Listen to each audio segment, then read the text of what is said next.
How to log into ClassDojo on mobile and desktop.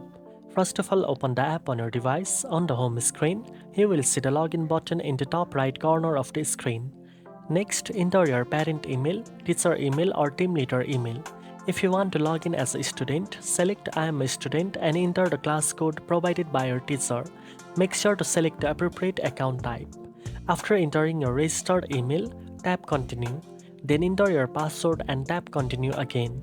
If you have forgotten your password, you can use the forgot your password link to reset it and follow the instructions sent to your email. To log in via web browser, open any browser on your desktop or laptop and go to classdojo.com.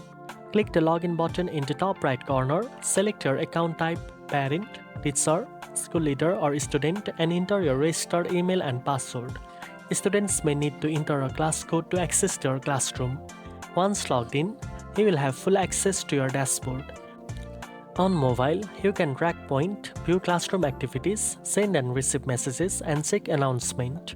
On the desktop, all these features are available in a larger layout, making it easier to manage classroom, monitor student progress, and communicate effectively.